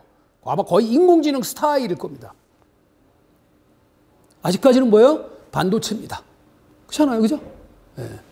자, 그래서 이 시언어를 요새 에스테리스크 9 그랬을 때 자, 이게 되부름인지 금방 알 수 있는 게 뭐냐면 전산과 학생들이 가장 어려워했던 게 바로 그 당시에 되부름이었어요. 도대체 이걸 어떻게 이해해야 되냐? 너무 어려웠던 거예요. 너무 단순하고 쉬운 겁니다. 되부름이 뭐예요? 자기가 자기를 부른다. 이렇게 해석을 하니까 틀려버린, 해석이 안 되는 거야. 자기가 자기를 부르는 게 아니고요. 자기가 누굴 불러요? 자기하고 똑같이 생긴 놈을 부르는 거예요. 그러니까 자기가 아니죠? 생긴 것만 똑같이 생겼지 남이야. 이해됩니까? 그 함수 자체가 똑같이 생겼어요. 그냥. 그러니까 내가 날 부르는 게 아니고 내가 나랑 똑같이 생긴 놈을 부르는데 그 놈이 나랑 똑같이 생긴 것뿐이에요. 자, 나도 변수 i를 갖고 있어요. 쟤도 변수 i를 갖고 있겠죠. 저 아이하고 내 아이하고 같은 변수일까요? 다르다라는 얘기입니다. 내 아이는 내 아이고 제 아이는 제 거예요. 그죠? 이걸 같은 변수라고 생각을 하기 때문에 해석이 안 되는 거예요. 그래서 처음에 이거를 이해 못 하시는 분들은 어떻게 해석을 하면 좋으냐면, 이거 이제 뭐 설명을 하기 위한 건 아니니까, 이거 이제 순서도를 그려놓으면 이거에 대한 코딩해 놓은 거를 이게 순서도예요. 그러니까 이 함수를 에스테리스크라고 하는 함수를 보면 내려와 가지고 자기를 이렇게 두 번 연달아 불렀네요. 그죠? 연달아 부른 거잖아요. 그죠? 갔다가 돌아와서 또 갔다가 또 돌아오고 계속 자기가 자기를 두 번 연달아 불렀어요. 그러니까 부른 것만큼 5번을 불렀으면은 5개를 그리세요, 이거를. 그래서 요걸 이제 간단하게 하면 이걸 해석할 때, 자, 에스테리스크 9로 호출했잖아요. 이 사각형 박스가 다 똑같은 함수예요. 근데 다르죠? 소속은 다르죠? 내가 아니란 말이에요. 알맹이는 똑같을지 몰라도 내가 아닌 남이에요. 이해돼요? 자, 여기서 9로 호출을 했어요. 호출을 하면 가죠. 9로 넘겨받았죠. 그래서 여기서 3으로 나눴어요. 그래서 이렇게 또 부른 거잖아. 또 가서 여기서 가가지고 여기서 찍었어요. 조건이 1이니까 요 조건 찍고 돌아가고 또 다시 가서 찍고 여기서 돌아가고 찍고 다시 어디로 갈까요? 얘를 불렀던 최근은 여기잖아요. 다시 가서 또 뭐야? 찍고 이렇게 여기서 계속 이렇게 해서 자기가 자기를 부르는 게 아니라 자기하고 똑같이 생긴 놈을 계속 불러나가는 거예요. 조금 여러분들 귀찮지만 되부름을 전혀 모르시는 분들은 이렇게 귀찮아도 이렇게 그려놓고 하세요. 다시 한번 보여드릴게요. 천천히 한번 잘 보세요. 가는 방향을 보라고. 어디로 가나? 호출하면 호출을 부르는 거야. 자기하고 똑같이 생긴 놈을 부르는 거예요. 그죠? 찍었잖아. 이제 찍은 건 여기다 찍었어. 이렇게 찍어나가는 거야. 이걸 자세히 들여다보면 해석이 돼요. 숙달이 되면 이렇게 안 그리고도 이제 금방 이해가 됩니다. 그렇죠? 이렇게. 그래서 찍었으니까 돌아가죠? 여기 돌아갈 거 아니에요. 그러니까 다시 부른 거리가 또 오죠? 그렇죠? 돌아가죠? 여기로 돌아가겠네요. 그래서 여기서 요거 찍고 가죠. 요 끝났잖아요. 끝났으니까 얘를 부른 데가 여기잖아요. 그죠? 찍고, 완전히 이제 복귀하는 거죠. 처음 불렀던 대로 복귀한대요. 그래서 이게 7개가 찍힌 거잖아요. 이거를, 값으로 찍어라. 만약에 이 별을 찍지 말고 그때의 I 값을 찍어라. 그러면 1, 1, 3, 1, 1, 3, 9. 여기서 1, 1, 3, 1, 1, 3, 9 이렇게 찍힌 거예요. 그러니까 똑같은 변수 i지만 다 다른 i라 이거예요. 그죠? 내가 아닌 다른 i예요. 변수. 자, 이렇게 해서 되부름. 그래서 이거를 이제 되부름 해석을 이렇게 하라. 이거 간단한 거지만 여러분들이 하나라도 제대로 이해를 하면 굉장히 쉬워요, 사실은요. 자, 이게 이제 전통적으로 아주 많이 나왔던 그런 문제 중에 하나입니다, 이게. 그러니까 이거는 이제, 요런 이제 스타일인데, 보세요. PRIN5로 호출을 했어요. 그러면 요걸 보면 그대로 5가 넘어가서 조건 따져가지고 또 불렀어. 그러니까 N-1이 넘어가 4가 넘어가고 또 마찬가지 3이 넘어가고 그 다음에 또 다시 계속 호출이 되는 거예요. 넘어가서. 그러다가 마지막에 1이 1보다 크냐? 거짓말이죠. 거짓말이니까 이때 N을 찍는 거예요. 그래서 찍고 여기서 N이 1이잖아요. 그죠? 찍고 요거 때문에 돌아가네. 요게 돌아가라는 뜻이에요. 그래서 이렇게 찍고 여기서 찍고 그죠? 찍고 그죠? 이런 식으로 해서 해석을 똑같은 걸 5번 그리시면 돼요. 그러니까 똑같은 거 5개를 그려놓고 그대로 따라가라 그런 얘기예요. 이해되시죠? 그러면 서로 다른 변수임을 알 수 있죠. 왜? 생긴 건 같이 생겼지만 서로 다른 함수다 그런, 다 변수다 그런 얘기죠. 쉬워요. 그래서 만약에 printf보다 함수가 이게 먼저 나타났다. 찍고 가는 거죠. 찍고 대부르는 거예요. 찍고 대부르고 찍고 대부르고 찍고 대부르고. 조금 전 거는 되돌아갈 때 찍는 거죠. 출력이 뒤에 있으니까 되부름 함수보다 뒤에 있으면 되돌아갈 때 출력하는 거고요. 되부름보다 앞에 있으면 찍으면서 가는 거예요. 그러니까 거꾸로 지켜요 항상. 무슨 말인지 알죠? 근데 여러분이 이해할 때 가장 좋은 게 뭐냐면 되부름을 부르기 전에 찍는 게 이해가 빨라요. 돌아갈 때 찍으면 좀 헷갈리거든. 그거를 나중에 어떻게 하면 돼요? 거꾸로 뒤집으면 돼요. 그러니까 되부름 함수보다 출력이 앞에 왔냐 뒤에 왔느냐의 차이는 역관계예요. 그러니까 서로 찍히는 값이 서로 반대다 그렇게 생각하시면 돼요. 해석이 굉장히 쉬워요. 그래서요. 이거 숙달되면 여러분 충분히 하실 수 있습니다. 굉장히 깔끔한 그런 그 표현 방법 중에 하나가 되부름이에요. 그래서 되부름은 이렇게 이해하시기 바라고요. 그래서 아까 7개, 이 프로그램에 대해서 7개가 찍혔습니다. 에스테리스크의 개수가 몇 개냐? 그래서 7개 찍힌 거예요. 이걸 안 해보고 가면 시간이 없어서 다 못 풀어요. 그러니까 해보고 가셔야 여러분들 시험은 시간 싸움이에요. 다 여러분들이 기본적인 실력만 있어 풀 수 있는 문제지만 빨리 푸는 것도 하나의 스킬입니다. 굉장히 중요해요. 자, 이거 가장 낮은 자릿수에 대해 이거 이제 레딕스 소트라고 그래요. 기수정렬. 저는 이거 참 교직 생활할 때 많이 학생들 성적 옛날에 컴퓨터를 쓰지 못했던 시절에 80년대니까 1980년에 교직 생활할 때 그때는 컴퓨터가 없었어요. 그건 부의 상징이었죠. 애플 컴퓨터 8비트 샀다. 야, 니네 집 되게 부자다. 근데 지금 지금은 주면은 기가 막히고 보물이에요, 그거는요. 팔지도 않아요. 그죠? 16비트는 집에 많은데 제가 8비트가 집에 없어요.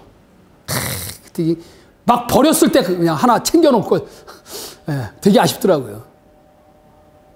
그래서 컴퓨터를 쓰지 못했던 시절에 교직 생활을 제가 했었어요. 시험 문제도요. 복사기가 없었던 시절이에요. 기름종이에다가 철필로 기름을 긁어서 가리방이라고 그러죠. 등사기로 밀어서 시험을 봤어요. 그러던 시절 80년대가. 그래서 이 철필로 글씨 쓰다 필경사라고 그래요. 그래서 필경사가 학교에 다 있었어요.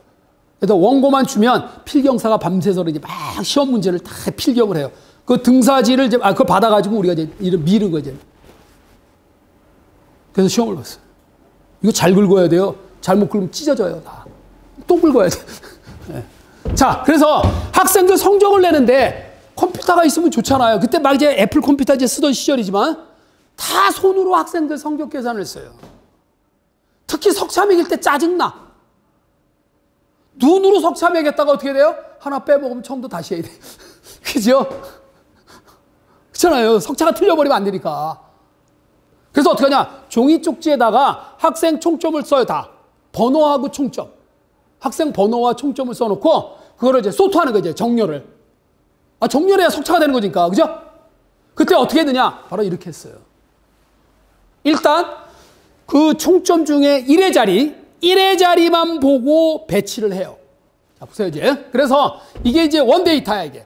이게 원데이터인데, 이 두 번째 자리수, 10의 자리수가 정렬될 때에 세 번째 첨자에 들어가는 값이 뭐냐를 물어본 문제거든요. 자, 보세요. 자, 일단 주어진 자료 이게 7개 자료가 이렇게 있는데 이거를 첫 번째 해야 할 일이 뭐냐? 이 7개 자료의 가장 마지막 숫자 있죠? 마지막 숫자는 어떻게 하는 거예요? 10으로 나눈 나머지를 구하면 되죠, 뭐. 그죠? 1의 자리 구하는 방법이 뭐예요? 10으로 나눈 나머지죠? 그 알고리즘이에요. 1의 자리. 자, 10의 자리만 구하는 방법.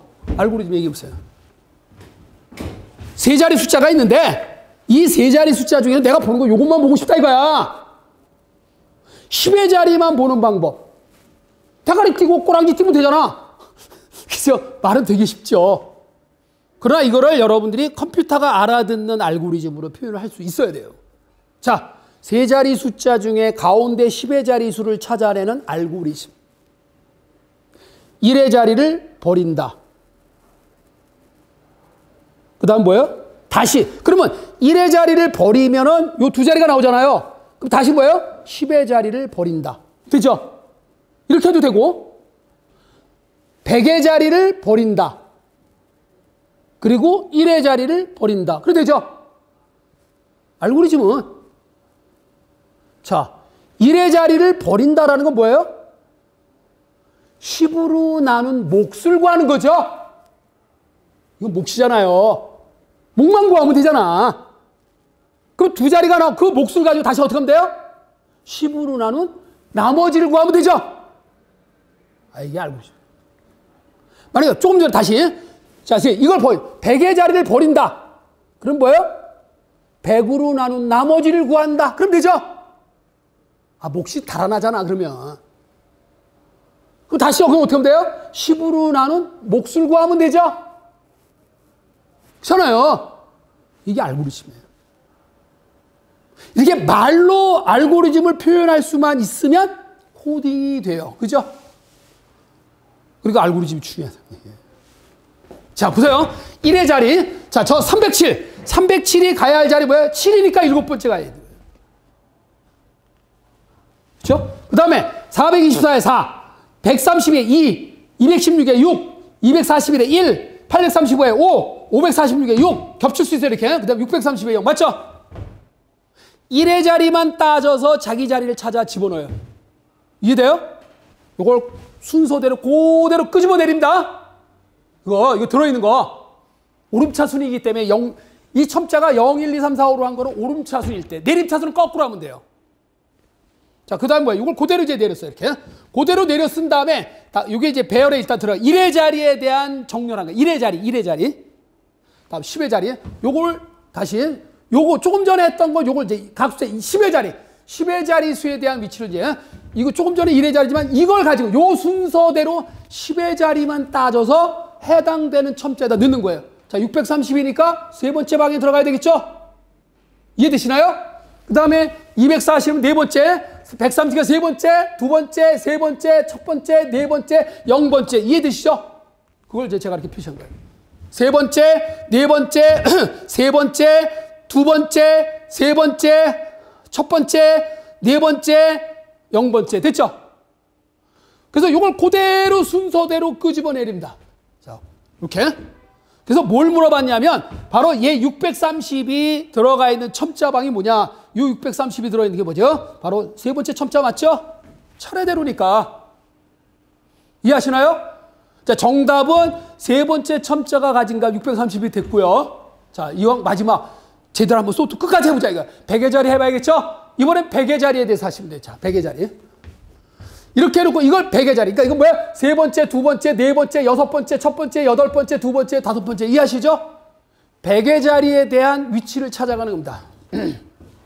세 번째, 두 번째, 네 번째, 여섯 번째, 첫 번째, 여덟 번째, 두 번째. 그 다음에 다섯 번째. 이걸 그대로 내려 쓰세요. 정렬됐죠? 오름차순으로. 됐잖아요? 이게 바로 기수정렬이에요. 레딕스 소트라고 해요. 이해하시나요? 어렵지 않죠? 아, 소트의 종류 너무 많아요. 그래서 나오면 셀렉션 소트, 버블 소트, 개선된 버블, 또는 쉘 소트, 그 다음에 삽입정렬, 그다음에 퀵 소트. 이해되시나요? 그리고 레딕스 소트. 막 요 정도 거론을 할 거예요. 아, 힙 소트. 힙 트리 방식으로 하는 방법이 있어요. 복잡하죠. 힙 트리 방식은 조금 여러분들 어려워요. 자, 그런 거 이제 다 강의할 때 설명을 드리지만 처음 공부하는 사람들은 좀 복잡하게 느껴져요. 자, 그래서 정렬 완료, 오름차수 되어 있는 거예요. 됐습니까? 이렇게 하는 거 이게 레딕스 소트예요. 자, 그래서 정답은 630이 된 거고요. 네. 자, 해시 테이블. 일단 여러분이 해시 테이블의 해시 함수가 뭐예요? 뭐 하려고 하는 겁니까? 해시가 뭔지를 알아야, 본질을 알아야 여러분들이 이걸 해결을 하죠. 대부분이 그냥 막연히 그냥 해시 테이블, 해시 그러는데 해시가 뭔지도 모르는 사람들 되게 많아요. 기억 장소를 절약하기 위한 방법이죠. 자료가 100개가 있어요. 100개 자료는 방에 몇 개만 있으면 돼요? 100개만 있으면 되잖아요. 자리가 50개면 방 50개만 있으면 되죠? 자료가 100개인데 방이 10,000개면 뭐예요? 낭비죠? 아, 그럼 미친놈이지. 막 여기저기 흩어져서 보관하는 거. 왜 그렇게 보관하냐고. 어떤 규칙을 갖고 촘촘히 메모리에 낭비 없이 보관하는 방법의 알고리즘이 해시함수예요. 이해되십니까? 그러니까 긴 주소를 짧은 주소로 바꿔주는 알고리즘이에요. 됐죠? 아, 메모리 용량이 그러면 주소가 길잖아. 메모리 용량이 지금 뭐야? 주소가 짧아지잖아요. 그죠? 안 그래요?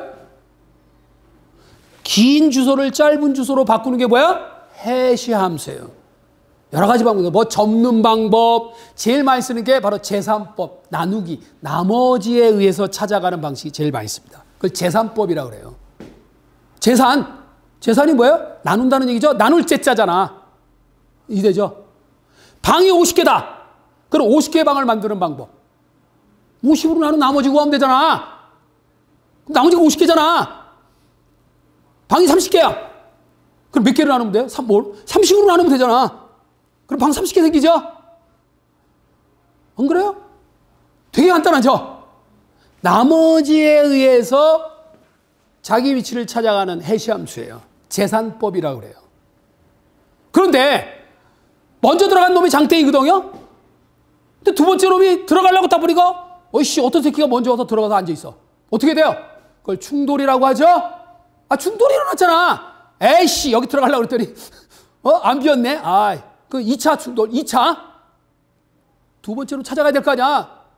누가 들어가 있으니까 못 들어가죠. 방이 하나인데 두 개가 들어갈 수 없지. 그 알고리즘을 제시합니다. 충돌이 일어나면 어떻게 해라. 또 알고리즘 있으면 되죠. 그래서 1차 충돌, 2차 충돌, 3차 충돌, 4차 충돌.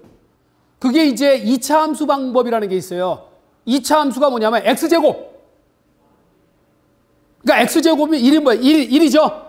그 다음에 4죠. 그 다음에 9죠. 1, 4, 9, 16, 25, 30, 이렇게 되죠.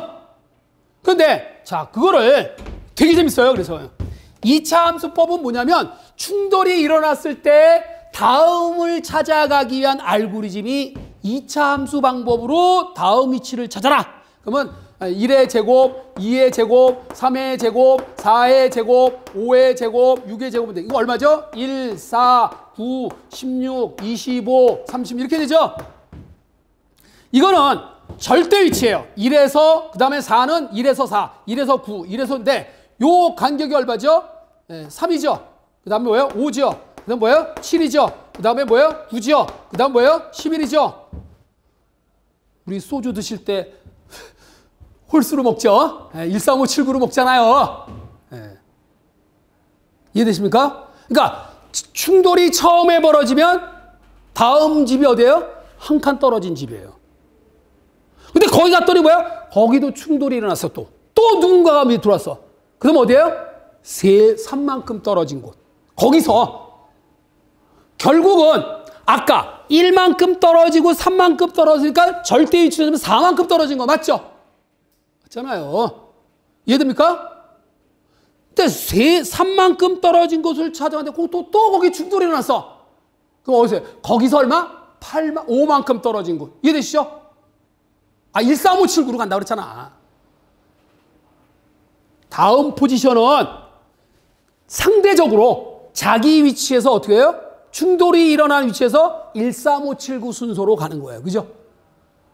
그 13579가 뭐예요? 1, 4, 9, 16 이렇게 가는 거죠. 절대 위치로 따지면. 기억해 두세요. 쉬워요. 자, 그래서 이런 자료가 있다. 자, 그러면 요거는 너무 많으니까 제가 급히 만들다 보니까 이거를 이렇게 만들지를 못했어요. 시간이 없어서. 그래서 예전에 풀어드렸던 걸로 이제 풀어드릴게요.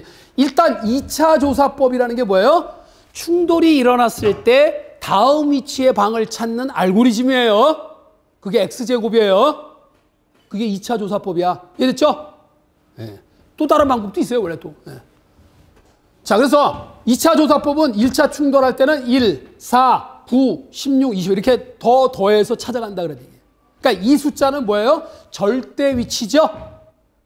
이게 절대 기준이잖아. 여기다 1도 하고 여기다 4도 하고 여기다 9도 하는 거잖아. 근데 그죠? 근데 이걸 상대적으로 하면 어떻게 되죠? 이거 다음이 3, 이거 다음이 5, 그죠? 이거 다음이 뭐야? 7, 이거 다음이 9잖아. 1, 3, 5, 7, 9 맞죠? 그렇게 계산하셔도 되고 이렇게 해도 된다 이거예요. 그러니까 상대 주소로 해도 되고 절대 주소로 해도 돼요. 상관없습니다. 자, 한번 볼게요. 요 5개가 들어가는 알고리즘을 얘기할게요. 자, 테이블은 7개의 방이에요. 지금 현재 물론 자료가 5개이기 때문에 5개이기 때문에 방 5개만 있으면 돼요. 자료가 5개면 5개만 있으면 되죠. 그죠? 근데 이제 7개를 할게요. 그럼 7로 나눴다는 얘기예요, 이건. 7로. 방이 7개니까 7로 나눠야 7개 방이 생기죠. 그 방이 뭐예요? 7로 나눈 나머지의 방이에요, 이게. 0번째 방, 첫 번째 방, 두 번째. 그렇죠? 자, 그럼 9. 자, 9를 7로 나눈 나머지를 구하면 2가 되거든요. 두 번째 내 집으로 들어가다 비었잖아요. 그럼 들어가요. 비었으니. 됐죠? 다음 16이죠. 16이라는 걸 역시 7로 나눈 나머지를 2가 나는 거 충돌이 일어났네. 그죠? 그럼 그 다음에 뭐예요? 네, 바로 이거. 하나 더해서 그 다음집, 옆집에 들어간다고 그랬잖아요. 그죠? 1차 충돌일 때는 뭐예요? 옆집으로 들어가요. 옆집 비었죠? 그 들어간 거예요. 자, 그 다음에 2가 들어가는 거 뭐예요? 이거 2로 나눈 뭐예요? 2인데 또 1차 충돌 벌어졌죠? 그랬더니 갔더니 또 충돌이 일어났죠? 예, 2차 충돌. 그래서 다시 4만큼 더하니까 뭐예요? 여기서 하나, 둘, 셋. 그죠? 여기서 보면 4칸 맞고요. 여기서 보면 3칸이에요. 그죠? 맞습니까? 그 다음에 6이라는 자료. 6번째 집. 비어 있었어요. 그러니까 뭐예요? 1차 충돌했죠? 그럼 다시 여기로 가죠. 이게 자동으로 나머지를 구하면 이게 돌아요. 6 다음에 0이 돼요. 그죠? 7이 없잖아요. 그죠? 네, 들어왔어요. 그 다음에 20. 20을 7로 나누면 6인데 충돌이 일어났죠? 1차 충돌이 일어났고요. 그래서 2차 충돌 또 일어났네요. 네. 그 다음에 3차 충돌 이제, 3차 충돌 또 일어났죠? 그럼 이제 뭐예요? 네. 다시 그 다음에. 그래서 여기서 하나, 둘, 셋, 넷, 5번째잖아요. 그죠? 맞습니까? 그러니까 절대 위치로 따져도 되고 상대 위치로 따져도 상관없어요. 그렇죠? 네. 자, 그래서 이제 이거에 조금 전에 예를 든 정답이고요, 이게. 예, 어떻게 배열에 배치되느냐. 그러니까 2차 조사법에 의해서 더 5개의 자료가 들어간 공간을 정확하게 찾아봐라. 그런 얘기예요. 그러니까 이거를 이제 해볼게요. 그냥 바로 나누세요. 자, 방이 몇 개예요? 11개. 그럼 몇으로 나누지? 11로 나누죠? 11로 나눈 나머지 방을 찾아가는 겁니다. 자, 빨리 나누세요. 자, 51을 11로 나누면 얼마예요? 44에 7이죠? 저거 7번째 들어가죠? 그 다음에 27을 11로 나누면 얼마예요? 5지요? 그죠? 이 정도 암산은 빨리 하실 수 있겠죠? 자, 갑니다. 자, 7번째 들어갔어요. 그 다음에 5번째 들어갔어요. 4번째 들어가죠? 맞죠? 66이니까. 66이야. 그죠? 66에 나머지가 4잖아. 그죠? 근데 55는 0번째죠? 맞죠? 이제 빨리 할 수 있잖아. 연습이 필요해요. 그 다음에 13은 2번째 집이죠? 2는 충돌. 그래서 다시 여기서 다음 집으로 가야겠죠? 그래서 그렇죠? 아까 2가 이 집에 들어가야 되는데 충돌이니까 이 옆집이라고 했잖아요. 첫 번째 충돌일 때는 옆집이라고 했죠? 근데 마침 옆집 비었죠? 비어 들어간 거예요. 자, 그럼 또 볼게요. 37은 충돌이 일어났네요.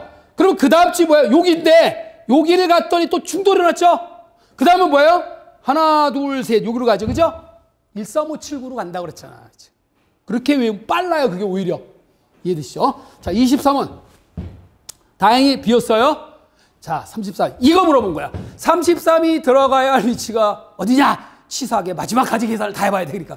시간 깎아먹으라고 낸다고요. 문제는 꼭 그래요. 쉬워도 시간이 걸리는 문제. 기가 막힌 문제예요. 시간 깎아먹으면 그 시간 동안 못 푸는 거니까. 그죠? 네. 자, 33이 일단 1차 충돌이 일어났네요. 그럼 그 옆집으로 가겠죠? 그럼 여기로 올 거예요. 또 충돌이 일어났네? 그 다음에 어디로 가요? 하나, 둘, 셋. 여기로 오죠? 셋만큼 가잖아요. 그죠? 또 충돌이 일어났죠? 그 다음에 5칸이죠? 1, 3, 하나, 둘, 셋, 넷, 5. 요건 비었네요. 당연히 들어가잖아요. 약식해서 그렸어요, 제가. 아까처럼 이제 설명을 드렸으니까. 어렵지 않죠? 이렇게 공부하는 거예요. 정말 좋은 과목이에요, 자료구조. 제가 해서 좋은 과목이 아니라 그 자체가 좋은 과목이에요. 그 소프트웨어공학도 너무너무 중요한 과목이에요. 왜요? 현업에서 직접 써먹을 수 있는 내용이에요. 소프트웨어공학은. 그래서 기업에서는, 회사에서는 전산인을 뽑을 때 가장 보는 시험 중에 소프트웨어공학은 꼭 봅니다. 당장 투입을 해서 써먹을 수 있는 능력을 물어볼 수 있는 과목이 소프트웨어공학이에요. 컴퓨터 구조는 안 물어봐도 돼요. 필요 없어요. 현업에서는. 그래서 시험을 안 봅니다. 컴퓨터 구조는. 그러나 학문적인 시험에서는 반드시 컴퓨터 구조를 봐요. 너무 중요한 거예요. 근데 현업에서는 필요 없다고 해서 안 봐요. 그러니까 현업에서 많이 써먹는 게 소프트웨어공학, 데이터베이스. 사실은 이제 자료 구조는 데이터베이스를 하면 자료 구조를 원칙 안 해도 돼요. 필요 없어요, 사실은. 근데 원리를 알기에는 자료 구조가 더 어려워요, 사실은. 뭔지 알죠? 네. 자, 쉽죠, 그러니까? 네. 그래서 정답은 9번째 첨자가 33이 들어가는 자료다.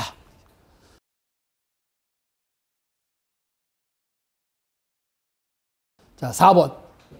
아니, 머리 아파. 이거 뭐야, 이거? 무슨 구조야, 이거? 그래프. 그래프예요. 왜 이게 그래프인지 알아요? 서클이 형성됐죠? 서클이 형성됐기 때문에 그래프임을 알 수 있어요. 이 그래프를, 자, 둘레 9개잖아요. 9개의 이 노드를 다 한 번씩만 거쳐가자, 그런 얘기예요. 그러니까 거쳐가는 방법. 그게 두 가지가 있어요. 깊이 우선, 그 다음에 너비 우선. 여기 깊이 우선 탐색, 너비 우선 탐색, 찾아간다, 그런 얘기예요. 찾아가는 방법이에요.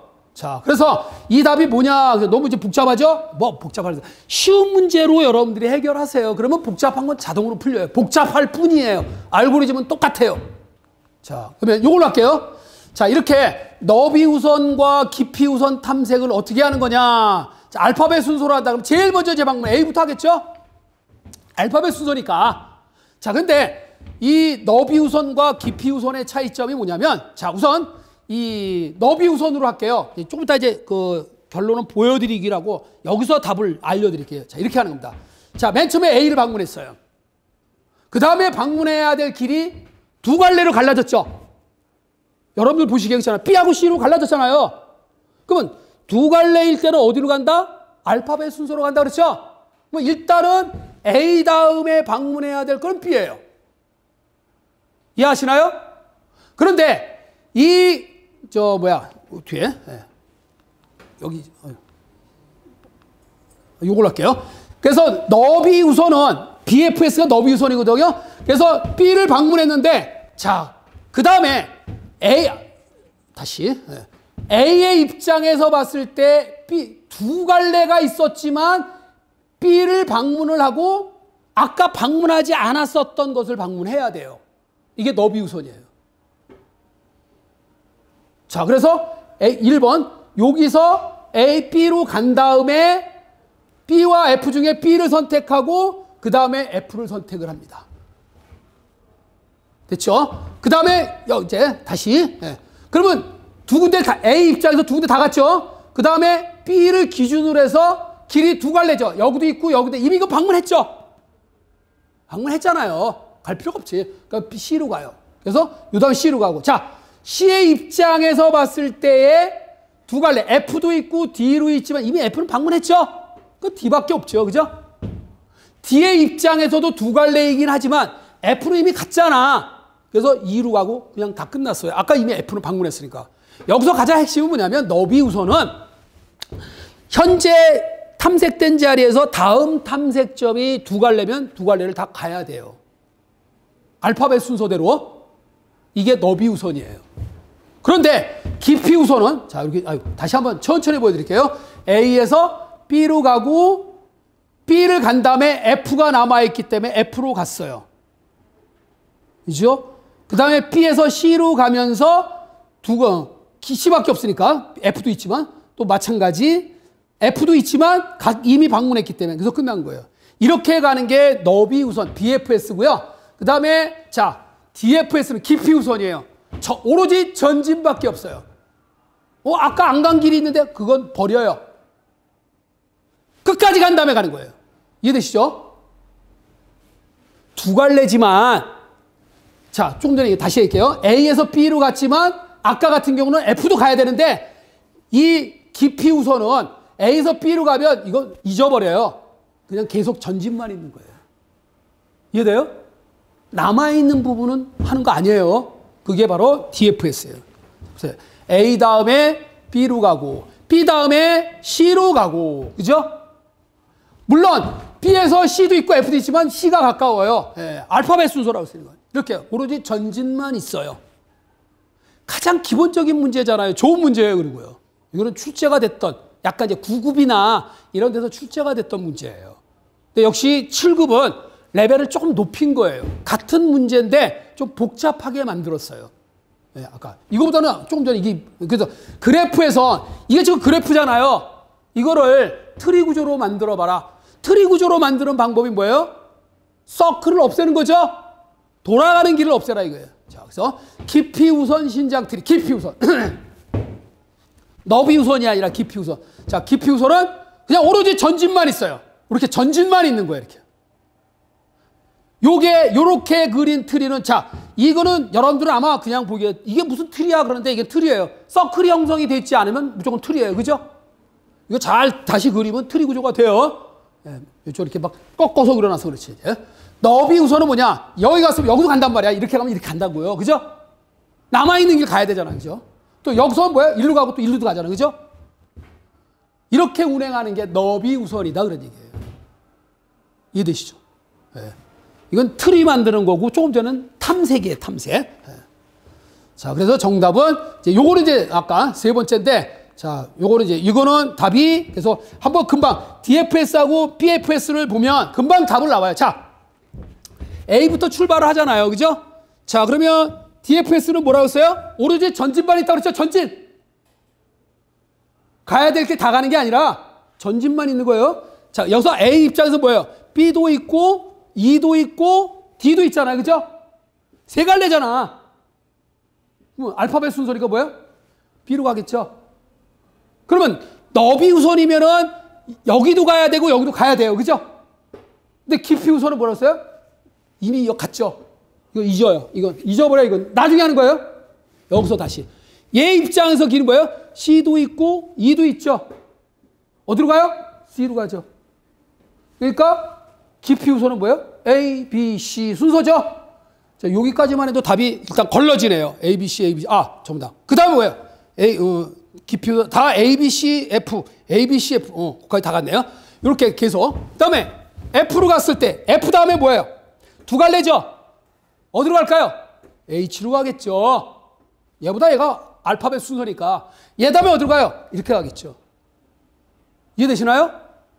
그걸 쓴 거 찾으면 되고요. 조금 전에 너비 우선은 A 다음에 어디로 가요? B. 그 다음에 어디로 가요? D. 그 다음에 어디로 가요? E로 가죠? 이해하시나요? 그 차이만 알면 되는 거예요.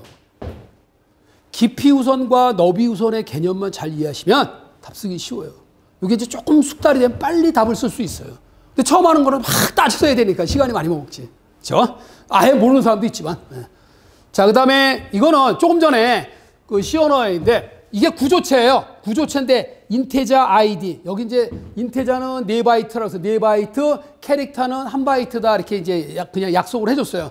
그러니까 4바이트, 8바이트, 4바이트. 토탈 얼마예요? 16바이트죠? 구조체 한 덩어리가 16바이트 구조죠? 그래서 뭘 물어봤냐면 A의 0번째 집의 주소하고 A의 4번째 집 주소를 출력하라. 그러면 주소가 찍히잖아요.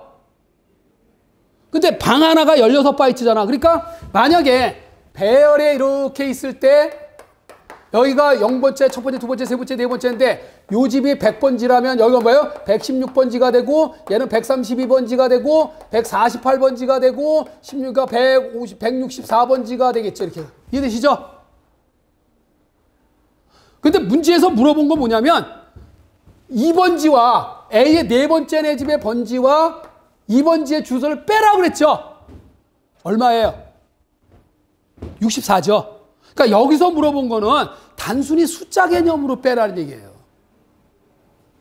좀 애매한 문제입니다. 물론 다행히 그 보기가 없기 때문에 상관은 없지만 원래 정확한 답은 얼마일까요? 저 네 번째 내 집 첨자의 주소에서 0번째 첨자의 주소를 빼면 얼마로 써요? 4입니다. 당신과 나 사이에 블록은 4블록 떨어졌잖아요. 이해하셔요? 시연으로 한번 해보세요. 네, 다. 그래서 16바이트씩 4블록이므로 64의 크기는 맞는데 실제로는 그냥 단순히 번지를 빼라 그냥 산술 계산을 하라 이거야. 그 64가 답인데 실제로 만약에 이렇게 됐다면 A의 0번째 내 집 빼기 아유 잘못했다 이거 4번째입니다. 이게 4번째 죄송해요. 4번째 내 집에서 0번째 집 빼면 뭐예요? 64가 아니라 4예요. 이해하셔요? 진짜 주소끼리 빼면 자 그래서 주소에 대한 연산은 시간이 조금만 더 할게요. 네, 많이 지났네. 정수에다가 정수를 더할 수 있고요. 정수에서 정수를 뺄 수도 있고요. 주소에서 정수를 더할 수 있고요. 그다음에 주소에다가 정수를 뺄 수도 있고, 그다음에 주소에다가 주소를 더할 수도 있고, 주소에다가 주소를 뺄 수도 있어요. 자, 둘, 넷, 여섯. 이 6개 중에 안 되는 표현이 뭘까요? 저 6개의 표현 중에서 에라인 거, 에라. 주소에다가 주소를 더하는 것은 에라입니다. 의미가 없어요. 뭘 원합니까? 주소에다 주소를 왜 더해요? 목적이 없죠? 아, 이건 여러분들 많이 한 거. 아, 정수에다 정수 더하면 뭐야? 정수지. 그죠? 맞습니까? 아, 정수에서 정수 빼면 정수고. 그죠? 자, 주소에다 정수를 더하면 뭐예요? 주소예요. 의미가 뭐라고 했어요? 이 주소로부터 요 블럭만큼 떨어진 곳의 위치. 주소잖아요, 결과가. 그죠? 그럼 빼는 건 뭐예요? 이것도 주소예요. 왜? 이 주소로부터 거꾸로 반대 방향으로 간 블록의 위치. 이해되죠? 플러스와 마이너스는 방향이에요. 이해하시나요? 주소에다 주소를 뭘 구하려고 그러는데 의미가 없어요. 그럼 이건 뭐예요? 정수예요. 왜 정수인지 알죠? 주소끼리 뺀 목적이 뭐예요? 니네 집하고 우리 집하고 몇 블럭 떨어졌냐? 물어본 거예요. 차이를 물어본 거예요. 몇 블럭 떨어졌는지 차이를 물어본 거예요. 개념 이해하셨죠? 쉬워요. 그래서 알면 쉬운데 개념을 모르면 너무 어려워요. 네. 주소가 들어가면 자우지가 어려워. 그래서 이거는 그냥 64예요. 원래 엄밀히 말하면 주소끼리 빼면 뭐야? 정수예요. 블럭의 개수예요. 그죠? 네. 자, 이런 것도 AVL. AVL이 뭐예요? 균형 트리죠. 트리 구조인데 트리를 균형 있게 다시 재편성하는 거예요. 균형 트리. 균형을 맞춰라 이게. 이거 아주 균형, 밸런스가 맞죠? 물론 사람 이름이에요. 이거는 원래. 그러니까 이거를 의미를 따진 뭐예요? 균형 이진 트리. 균형적인 모양으로 되어 있는 이진 트리. 이거 균형 있잖아요. 근데 여기 23을 집어넣으면 이 균형이 깨져요. 잘 보시면 이 조건이 어떤 조건이냐면 소트, 오름차순의 정렬입니다. 오름차순 정렬 어떻게 돼요? 7, 19, 27, 30, 41 맞죠? 인오도 방식으로 운영한 거예요. 인오도. 여러분이 트리 구조에서 인오도로 운영하면 정렬된 결과가 얻어져요. 인오도. 프리오도와 인오도와 포스트오도가 있잖아요. 인오도 방식. 그래서 23이 들어가서 인오도 방식으로 만들어진 균형 트리로 그리면 돼요. 그게 답이에요. 그거를 프리오도로 운영하면 어떻게 되느냐 물어본 거야. 자, 23이 들어간 상태로 자, 이게 이제 높이 균형 이진 트리라는 AVL이 이게 사람 이름이에요. 이게 지금 불균형이잖아. 그죠? 근데 정렬됐죠. 1, 2, 3, 4, 5 맞죠? 이걸 균형 있게 만들면 이렇게 1, 2, 3, 4, 5 맞죠? 맞잖아요. 이 깊이를 줄인 거예요. 그게 밸런스, 균형 있는 트리다 그런 얘기예요. 이해하시나요? 자, 그래서 이거 사양출이라고 그래요. 사양. 한쪽으로 치우쳤다 이거죠? 이걸 균형 있게 이렇게 그려지죠? 정렬의 결과가 변하면 없어지잖아요. 그죠?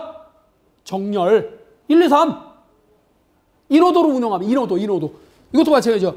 불균형이죠? 이걸 균형 있게 하면 이렇게 되는 거예요. 이걸 폭을 좁혀야 돼. 이해됩니까? 아, 봐요. 2, 1, 그러니까 이걸 이제 인호도로 운영하면, 물론 인호도 자체의 결과는 소투는 아니지만, 이거를 인호도로 운영하면 뭐예요? 2, 1, 6, 4, 3, 5잖아요. 그죠? 인호도로. 그러니까 2, 1, 6, 4, 3, 5가 균형 있게 인호도식으로 되어 있는 거예요. 2, 1, 6, 4, 3, 5 맞잖아. 그죠? 그렇게 그리면, 억지로 그리면 되는 거예요. 이해하시나요? 답이 중요한 거니까. 네. 자, 그래서 23이 위치할 곳은 뭐냐? 네, 이렇게 된다. 이게. 이해되죠? 이게 정렬되어 있잖아요. 여기에 23이 들어가 있는 상태로 정렬, 인호도 방식으로 운영된 거예요. 어려운 거 하나도 없어요. 네. 프리오도, 이걸 이제 프리오도로 운행하면, 프리오도는 27, 19, 7, 23, 그죠? 그 다음에 30, 40. 프리오도. 족보순, 대가리. 루트부터 추적해 나가는 게 프리오도예요. 포스트오도는 뭐예요? 자살하는 순서입니다. 그러니까 자식부터 죽어야 돼. 두 자식이 있으면 두 자식이 다 죽어야 아버지가 죽을 수 있어요. 이해되시죠? 그래서 포스트오도는 자살하는 순서. 재밌어요. 나중에 이제 그렇게 설명을 드리겠지만. 자, 저 2차원 배열. 이런 거 이제 설명을 하려면 이 배열에 대한, 포인터에 대한 기본 원리를 제대로 알아야 가능한 거예요. 자, 이것도. 이거는 나중에 이제 뭐 강의를 들으시면 아주 쉽게 여러분들 이해가 될 거라고 생각이 됩니다. 지금 보세요, 이것도. 이것도 그래프죠? 그래프인데 최소 비용 신장 트리. 자, 요거까지만 제가 해드릴게요. 크루스칼 알고리즘을 사용하여 최소 비용 신장 트리. 자, 이게 그래프잖아요. 그래프를 트리 구조로 바꿔라 이거예요. 서클을 없애야 돼요. 자, 이게 너무 복잡하죠? 복잡할 뿐이야. 자, 이거를 제가 이렇게 조금 레벨, 9급이나 이런 데 이렇게 나왔어요. 요걸 가지고 뭘 알아? 크루스칼 알고리즘으로 구현을 해봐라. 그래요. 신장 트리를 구현해봐라. 신장 트리. 자, 알려드릴게요. 이 그래프에 의한 최소 비용. 여기 각각의 비용이에요. 3, 6, 7, 5, 9, 10. 이게 비용인데, 자, 이것도 이제 신장 트리가 뭐냐면 그래프를 트리 구조로 만든 겁니다. 저거를 노드가 4개가 다 포함이 되면서 트리 구조로 만든 게 신장 트리예요. 이해돼요? 근데 여기는 비용이 없기 때문에 이렇게 이제 여러 가지가 나온 거야. 만약에 이게 요 각각의 간선의 값이 있다면 제일 적은 값을 차지하는 게 제일 최소 비용 신장 트리예요. 이해되시죠? 그러니까 이거는 다 똑같은 조건으로 했기 때문에 이렇게 3가지가 나온 거예요. 자, 어떻게 하는 거냐면 여기 이제 나와요. 자, 이제 프림 알고리즘이 어쩌다 또 한 번 나왔었어요. 좀 물론 일반적으로 크루스칼이 많이 나오는데, 자, 크루스칼 알고리즘 얘기할게요. 자, 이 중에서 이제 제일 먼저 해야 될 뭐예요? 자, 간선의 비용 중에 제일 작은 게 어느 거예요? 3이죠? 자, 그래서 비용이 가장 작은 3을 선택한다. 자, 3을 선택한다는 거 뭐예요? 이렇게 된다는 얘기죠? 그렇잖아요. 제일 작은 거. 두 번째로 작은 거 뭐예요? 5죠? 예. 그래서 두 번째로 작은 거 5를 선택을 해요. 이렇게 하면 되는 거예요. 그려가면서 서클이 형성되면 포기하면 돼요. 서클 형성되면 포기하라 이거예요. 자, 그래서 됐죠? 맞죠? 서클은 아니잖아요. 그죠? 좀 트리가 2개 트리로 나눠진 것 뿐이지. 나중에 합쳐져야지. 다음 세 번째로 작은 거 뭐예요? 6이죠? 자, 6을 선택해야 될까요? 선택해야죠. 왜요? 서클이 형성되는 게 아니니까. 그죠? 맞죠? 트리죠? 자, 그 다음에 네 번째로 작은 거 뭐예요? 7이죠? 예. 자, 비용이 네 번째로 작은 거 뭐예요? 7이잖아. 7을 선택해야 될까요? 안 되죠. 서클이 형성됐잖아요. 이거 포기해야 돼요. 버려야 돼요. 그죠? 이해되시죠? 그 다음에 얼마죠? 9죠? 자, 9를 선택해야 될까요? 다섯 번째로 작은 9는 선택해야 되겠죠? 왜 이렇게 그려지니까. 맞죠? 그 다음이 뭐예요? 10이죠? 자, 10을 선택해야 될까요? 버려야지. 서클이 형성됐잖아요. 그죠? 네, 그래서 버립니다. 버려서. 그 다음에 11도 버려야 되죠? 그 다음에 11도 버립니다. 네, 왜? 서클이 형성됐습니다. 그 다음에 12죠? 자, 12는 어때요? 네, 선택해야 되겠죠? 자, 12는 선택해야 되죠. 이렇게 그려요. 그죠? 자, 13은 안 해도 돼요. 더 이상. 다 그렸잖아요. 노드가 여기 둘, 넷, 여섯 개를 다 했기 때문에 안 해도 돼요. 물론 해도 상관이 없어요. 해면 어차피 뭐예요? 포기할 겁니다. 서클이 형성됐으니까. 이해되시죠? 쉬워요. 알고리즘을 알면 뭐든지 쉬운 거예요. 자, 이게. 자, 이렇게 쓰죠. 그래서 이제 여기서는 이거 이제 이렇게 신장트리, 최소 비용 신장트리 그린 거예요. 이걸 그래프를 신장트리를 그린 거예요. 그래서 간선 비용을 첫 번째, 두 번째 뭐냐면 이거는 항상 그 오름차순으로 돼 있어요. 3, 5, 6, 9, 10이죠. 근데 이거를 프림 알고리즘으로 한번 해볼게요. 프림 알고리즘은 뭔 차이냐면 인접, 그러니까 이미 선택되어진 것들 중에서 인접한 것만 따지는 거예요. 인접한 것 중에서 작은 값. 자, 보세요. 자, 그럼 일단 이제 제일 먼저 제일 작은 게 이거죠. 자, 이거죠. 자, 요 V5하고 V6의 입장에서 인접한 건 뭐예요? 얘하고 얘는 이거하고 이거하고 이거밖에 없죠. 그러니까 이거 7과 6과 9, 9를 가지고 하는 거지 5를 하는 게 아니다 이거야. 무슨 말인지 아세요? 인접한 거. 현재 만들어진 구조에서 가까이에 있는 것만 따지는 거예요. 그래서 V5 또는 V6의 인접한 간선 중에서 가장 작은 것을 선택하면 뭐가 되죠? 6이죠. 그래서 6이 선택되는 거예요. 이렇게. 그죠? 아까하고 조금 순서가 다르죠? 결과가 똑같아지는데 순서만 달라요. 이해돼요? 네. 그 다음에 요 상황에서, 자, 요 세 개 상황에서 인접한 건 뭐예요? 요거니까 이건 뭐 하나만 안 하겠죠. 이제 서클이 형성되니까. 그 다음에 요거 이렇게 되겠죠? 아마 5가 선택될 거예요. 그죠? 네. V4나 V5나 V6에서 인접한 간선 중에서 가장 작은 거 선택해라. 5를 선택. 그죠? 그러니까 조금 전에 크루스칼은 5를 선택한 다음에 6이 됐지만 프림은 뭐예요? 6이 선택된 다음에 5가 된 거잖아요. 인접한 걸 먼저 해야 되기 때문에 그래요. 그 차이밖에 없어요. 이해되시죠? 네. 자, 이것도 다 이렇게. 네. 이거 더 이상 안 해도 되죠? 네. 그래서 간선 비용을 보면 아까는 3, 5, 6인데 여기는 3, 6, 5죠? 그 차이밖에 없어요. 자, 요런 식으로 해서, 자, 그래서 답은 이렇게 나와 있지만 이것도 마찬가지. 한번 해봐요. 신장 트리를 그려봐라. 그러면 똑같아요. 자, 이거 보여드릴게요. 제일 작은 거 5를 선택하고, 그 다음 뭐죠? 5 다음에 6이 되겠죠? 6이 선택되고, 그 다음 뭐예요? 10인데, 10은 뭐예요? 포기해야 되겠죠? 서클이 형성됐으니까. 그죠? 자, 이런 식으로 해서 한번 그려보라. 이거 뭐 여기 이제 문제에는 없는 거지만, 이것도 서클이 형성 버리는 거 이런 거 버려요. 이렇게. 버리게 돼 있습니다. 그죠? 이렇게 버린다. 그죠? 서클이 형성되는 순간 버려라. 그러니. 이렇게 버려가면서 자꾸 이렇게 만들어요. 계속 만들어가면 돼요. 신장. 그러니까 이것도 이제 할 수 있겠죠? 한번 해보세요. 시간이 좀 됐으면 해봤으면 좋겠는데 어렵지는 않아요. 제일 먼저 이거부터 하겠죠. 물론. 그죠? 1이니까. 그죠? 그 크루스칼이니까 1 다음에 어느 거 할까요? 그 다음에 1 다음에 2 하겠죠? 1 다음에 2잖아요. 그죠? 이렇게 하나하나 그려가시면 돼요. 이해되시죠? 그러면 답이 4번으로 나와 있습니다.